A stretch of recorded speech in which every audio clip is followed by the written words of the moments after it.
I will say that because this is a global industry and we need global regulations and they are set at IMO, then we have the obligation to provide that leadership. And that's why for me it's important to lead by example whenever I talk about increasing transparency, the visibility, our green credentials and sustainability, inclusiveness, gender balance, all those things.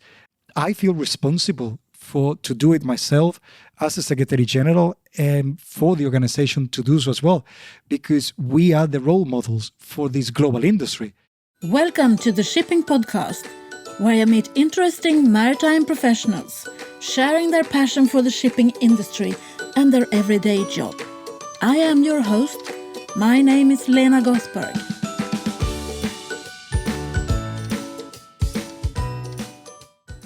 Hello, Shipping Podcast listeners, and welcome to episode 249.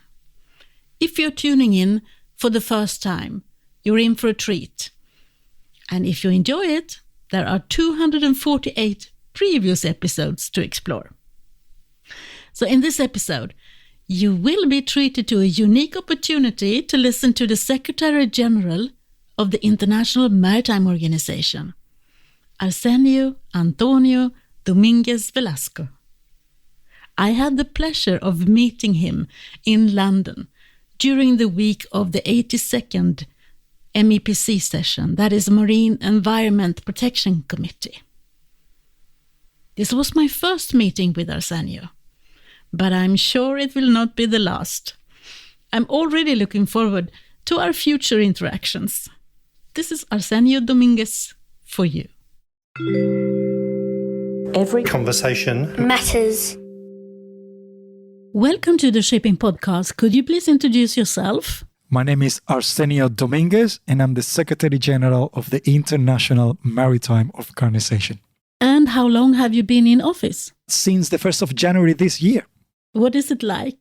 It's extremely interesting. I feel very lucky, very fortunate, and very humble to have received the support of the countries, members of IMO, to lead the organization during this transition, not just when it comes to the environment, but safety, the people that work in this sector, the next generations. And actually, it's quite a thrill to work with all the shipping stakeholders. What is different from what you expected before you became the Secretary General? That's a really difficult question for me to answer. I've been working with or in relation to IMO for 26 years now and counting. So I'm not easily surprised. Because of my previous roles, I was very closely working with previous Secretary General and I was one of his main advisors. I was familiar with what the role entails. But something that I can tell you is that it's never a dull moment. It's always something happening. It's always the opportunity to bring ideas, improvements. And I can't even say that I'm surprised by all the support that I've received, because something that I've learned in shipping is that we are a family and we always treat each other like families. Yes, we do. So what made you come in contact with shipping from the beginning? How did you start your career? So there are two stories behind it. Both are true. The first one is that I wanted to study something different when I was back at home in Panama. And this is where naval architecture appeared on the radar, because I couldn't study that at home, so I needed to travel. So that was my opportunity to travel. I got the travel bug then.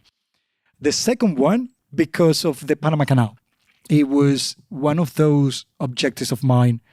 I'm looking the possibilities of being part and work for the Panama Canal, as it was one of the main entities for the country. And of course, we were going through the transition of going to administer the canal from the year 2000. And that's what actually led me to the shipping sector. But did you study to become naval architect as well? I did. I ended up going to Mexico to study to graduate as a naval architect. And the moment that I started visiting shipyards to work on ship repairs was when I realized that I made the right decision. because it was so interesting to see these majestic ships that I've seen floating, going in and out of the Panama Canal, but never so up close and personal. And that's when I realized this is for me. And from then onwards, it was very easy to move from the practical aspects of shipping, like working for a shipyard, to other parts of shipping, like working for the Panama Maritime Authority in ships inspections, as well as ship registration, investigations, assisting on technical aspects, and then the connection with IMO and all the regulatory process. And that's when I also opened up my eyes saying, shipping is huge. This is not just seeing a ship floating and the people that is on board. It's everything that is connected to shipping. But when did you come to IMO? When did you start working for the International Maritime Organization? I started first attending IMO meetings back in 1998. I was a member of the Panamanian delegation and I was a technical advisor. I spent nearly 20 years with Panama, representing Panama to IMO. And I got really involved and engaged with the work of the organization, supporting the secretariat in chairing meetings, in being engaged on discussions, even on topics that sometimes may not be directly or 100% relevant to Panama. I always thought that it was opportunities to improve shipping in the organization. And that, of course, would allow me to provide additional comments to the administration that I was representing at the time. And then in 2017, I had the opportunity to join the staff, first as chief of staff, then as director of the administrative division during the COVID pandemic. That was a very interesting and challenging time. Then the last 2 years before becoming Secretary General, I was the director of the Marine Environment Division, and of course, with the team there leading and supporting the Secretary General and the member states in the achievements of last year in adopting the 2023 GHG strategy. So you could see that I've been on both sides of the podium at IMO, from the sides of the member states, from the sides of the secretariat, also chairing meetings. So I got a unique experience when it comes to the different roles that you can play in the work that is carried out here. But you can help people. You can help them. I mean, you know what help they need from, for instance, the delegation side. And that's the beauty. I like helping. Sometimes probably I get carried away and I help too much. I like being engaged, and I've always said it from the beginning. I'm not afraid of making suggestions, recommendations, expressing an opinion, even if not everybody will agree with me. But that will stimulate discussions. That would also help processes in order to improve where possible. And I will continue to do that for as long as I'm engaged with IMO in any capacity. So you have been around for a while then. What are the biggest changes that you have seen in the maritime industry? Shipping is resilient. And that's something that we continue to say to everyone, but I think it comes and goes because the general public would only notice it when they get affected. The financial crisis, the ever-given block in the Suez Canal, COVID, and of course now the geopolitical situations, in particularly the Red Sea, that regrettably and unjustifiably are affecting seafarers and ships. But we continue to be resilient and we continue to adapt. Then the transformation into a more efficient and greener sector. We are working very hard in meeting the goals that have been set up to decarbonize shipping by around 2050. But I always highlight the recognition that the industry deserves in everything that has been achieved since we started regulating it back in 1997. And the fact that we introduce mandatory requirements for our goals to become a reality. The increase in enhancements in safety. If we compare accidents with the 1990s, including oil spills, there has been a huge improvement. And again, we know that there's more work to do. We know that we can always be better, and I'm one of those, that there's always room for improvement. But we also deserve the recognition and the effort that has been put into it, because it's adapting from everyone, from the way that we operate here at IMO, the way that the member states have to implement these rules, the cost that they they actually have in implementing them. And we always look for minimizing any disruption to trade so it doesn't have any negative impact on the people, on the countries, and on the industry itself. So all those together just demonstrate how much we have moved from the way that we were operating just a decade ago. And we have more to come. It's digitalization that is increasingly getting into shipping, not just on the operational aspects, but projections for the future, enhancement as well of the way that we look after our people on board, health and safety, the well-being of seafarers, the fair treatment of seafarers, all those areas that we can do better, we continue to improve and look into it. So for as much as we have changed, I'm one of those that, always campaign and look forward for positive changes. And there is more to come. I can tell you that now. I can sometimes see that the shipping community is looking to IMO for leadership in every aspect of the shipping industry. But that is not your role, is it?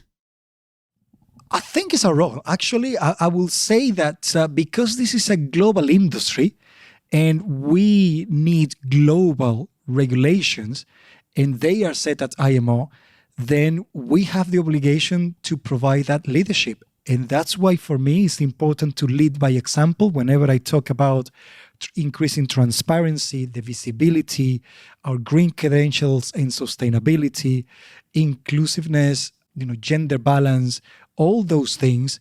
I feel responsible to do it myself as a Secretary General and for the organization to do so as well, because we are the role models for this global industry. I don't take any of those comments as criticism. On the contrary, I think we learned for all those experiences and from the constructive comments that we receive. And one of my main goals since I started was increase transparency, enhance the visibility of IMO and the shipping sector, reach out more to the general public, speak to the media, understand the media, and for the media also to understand. It will teach us how to project and probably inform better. So I'm working in even the way that I provide and give interviews, so I don't go very IMO language only, which normally then can not really attract everyone because we get too technical. But again, it's the role of a global entity to provide that global leadership. And that's what we're here for. And that's what I will continue to strive for. I'm happy to hear that. Good. I'm very pleased that you do. So how can we become more visible to the general public? That's a call that I have for everyone in the shipping industry. I mentioned earlier that we're a family, and sometimes we're very inward as a family as well.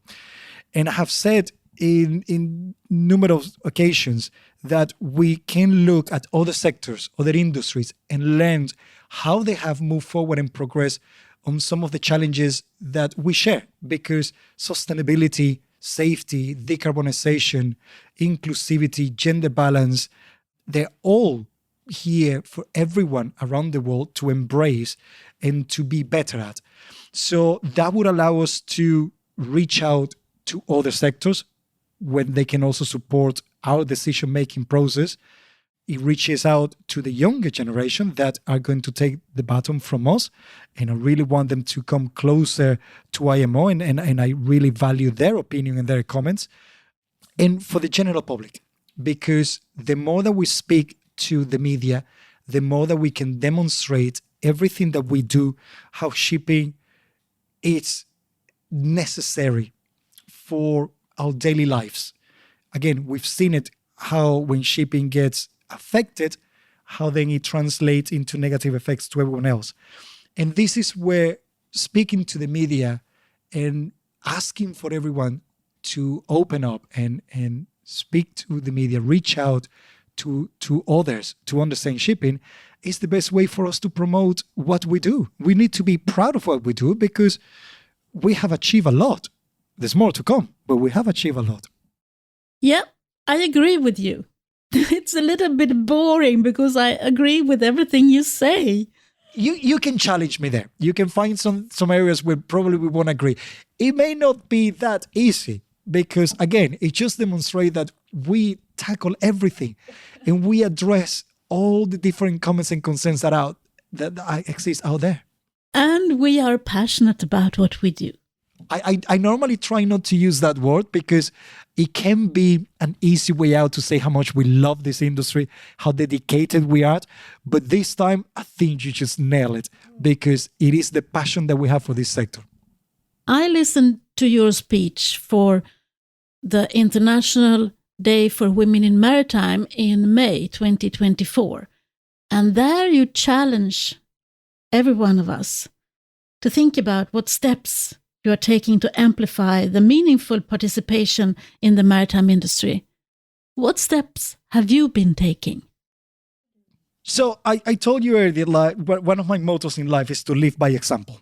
We have a lot of programs in the organization when it comes to technical cooperation that supports the inclusion of women and enhancement of women in the maritime sector.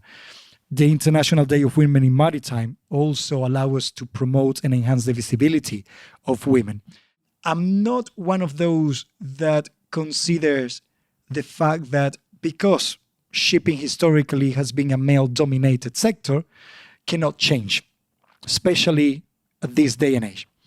So my first action was to announce publicly that I will not participate on any panel event that do not have women representation.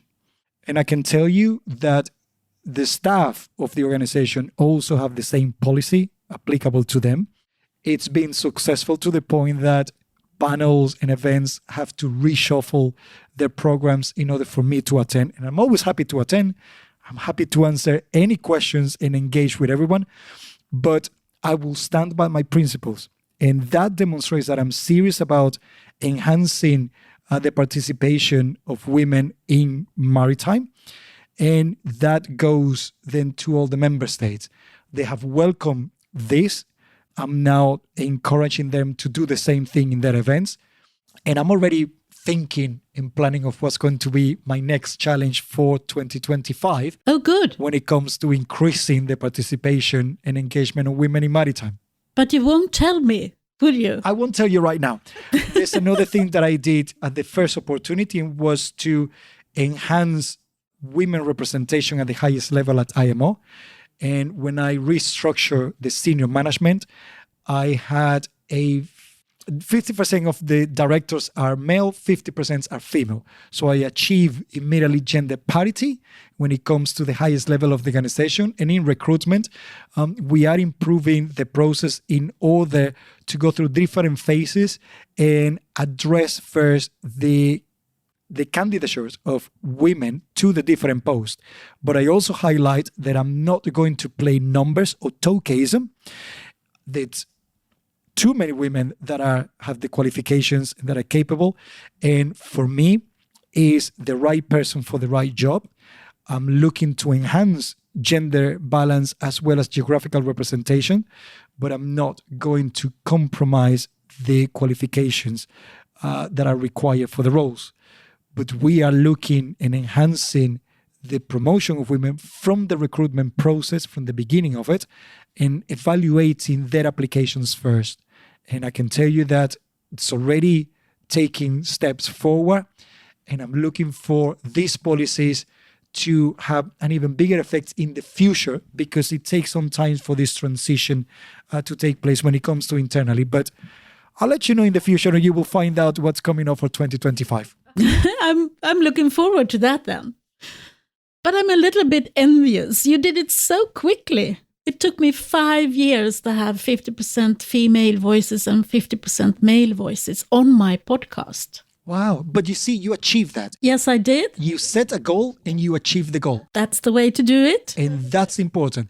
It's all about the deliverables and not just making statements. And nowadays, I don't even think about it. If it's a male voice or a female voice, I just want to listen to the person who I am talking to and learn from their knowledge that they are sharing. And that's what I want for the future as well, that we don't have to go into these conversations into whether it's male or female. It's the right person for the right job. And of course, that the women have the same rights, the same opportunities, and we will get there. And I was happy to hear that you have abstained from being on a panel where there were only men. I call them manels because there are only men on the panel.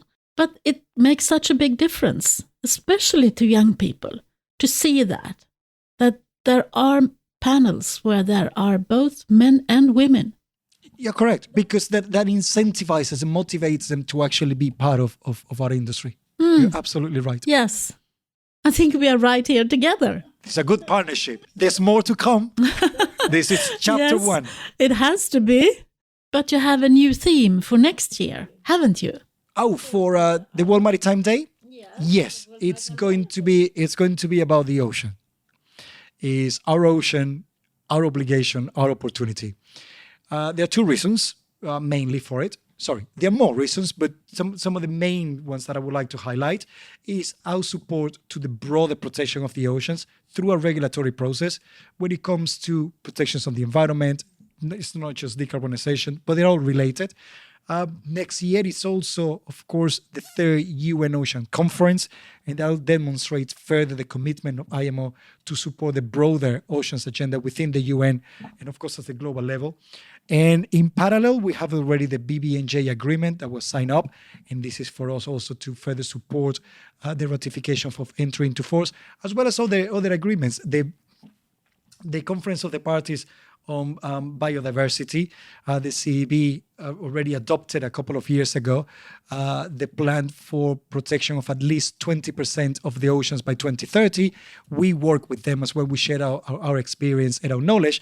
And again, there are several areas where we can support protection of the oceans and engage the sector and the people better. And that's why is the theme for next year. And you will be able to collaborate with other entities outside the shipping industry. I will put it in a different way, more to advertise and highlight how much we collaborate with other sectors, other entities in the UN, etc. Because IMO is one of those entities that, of course, bring all the parties together to make decisions, to find agreements, to understand each other, but also to build partnerships.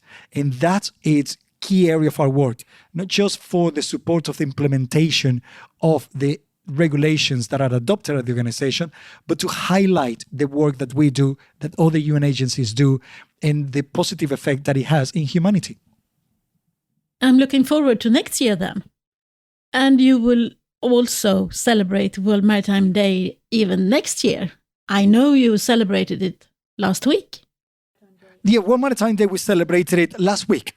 Yes, so we had a reception, and I'm going to openly invite you to the reception for next year. Yeah. Oh, thank you. So you just receive an invitation, a personalized invitation. And I have witnesses here, so that you are on the list already. Yes, we will prepare a plan in relation to the different activities that we will be carrying out throughout the years to then put in place an appropriate way to celebrate the day on the last Thursday in September, as we do every year. But of course, we want to get feedback from internally and externally, different stakeholders, as well as with the preparations for the UN Oceans Conference, to see what would be an appropriate and relevant way for us to commemorate the theme of the oceans. Well, we've been celebrating World Maritime Day in Sweden for 30 years now. It actually started the year when Estonia, unfortunately, went down. Oh, wow. We gathered the Swedish maritime community, and since then we have been celebrating this day, the World Maritime Day. And Vista Sweden has been very instrumental in carrying this forward. So someone is interpreting the speech from the Secretary General, which is official and can reflect on the things happening in Sweden, in the Swedish Maritime Cluster. But I'm looking forward to doing this in London next year then. I look forward to that, and I really appreciate the fact that, as you said, that Sweden is being celebrated. I hope that some buildings are light up in blue as well, because that's something that we recommend. Otherwise, take it with you, and I'll take it also with the Swedish administration, my very good colleagues here, in order to see how they can further enhance that visibility, because that's a call that we started a few years ago, where we ask administrations to light the buildings in blue in order to enhance, the connection that we have with the environment, the ocean, and of course the UN colors of IMO as well. Yeah. I love the blue color. It's my color. You are wearing blue right now. That's another reason for doing it next year. So how do you see the future? Where are we going? The future is bright. And always, I'm a very optimistic and positive person. There's too much negativity to focus on it. And for me, it's always what we can do to take the next steps, to find solutions, to be better, to improve, to engage more. That's the way that I see life. I'm what some people call glass half full, but never half empty. And for me, there's so much going on when I go into the work of the organization, where I can see how the industry will change as well. It will adapt to all these new regulations in relation to the environment, to safety, to digitalization, to automation. Areas where, we didn't think that we were going to be talking about it a few decades ago. But that put us in the map and at the level of everyone else, that we are all looking for that next step. And shipping will continue to trade, will adapt accordingly to these changes, which are for the better of our industry.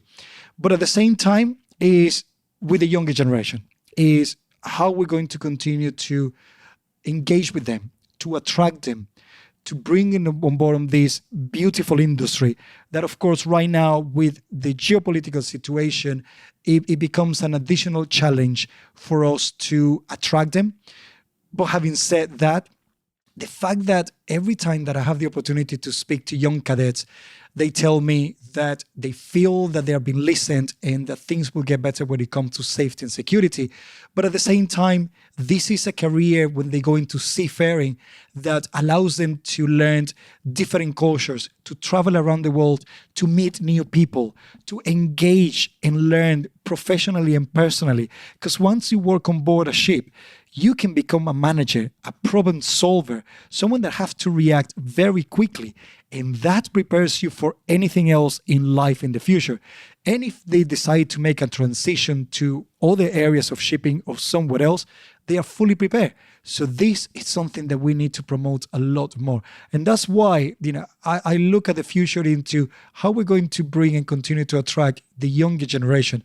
And we need to start by learning ourselves to speak their language and not expect them to adapt to us. And this is another area where we have some work to do.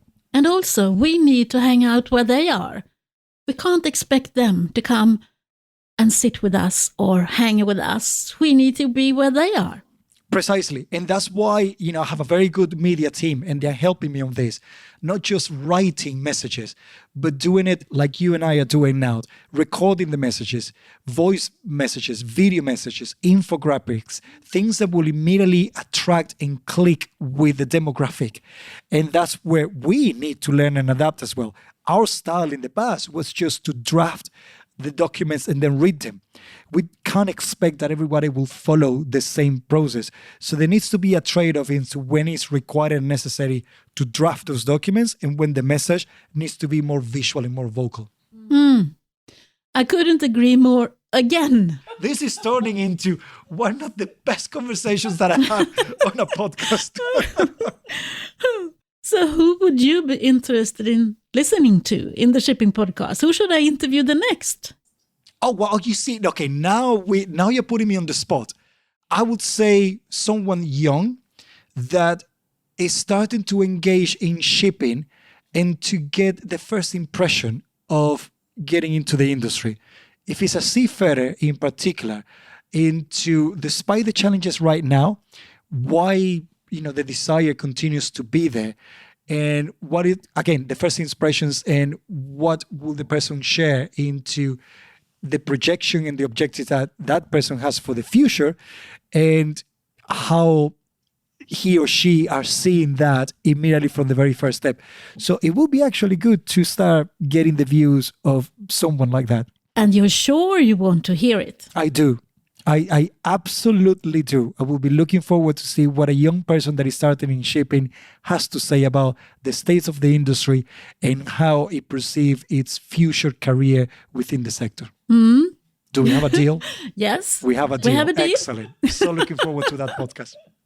Thank you very much for participating and taking time out of your schedule for being a guest on my podcast. It's been an absolute pleasure. Thank you very much for wearing IMO Blue as well. I look forward to chapter 2, hopefully sometime in 2025, so we can share more into what we are doing in relation to the theme for next year, how the goals in relation to inclusivity are moving forward, and as we talked about on gender, and what feedback you have for me. We have a deal? Yeah. So we have 2 deals. Excellent. That's It's a been an deal. absolute pleasure being here with you, and I'm looking forward to the next one. Thank you very much.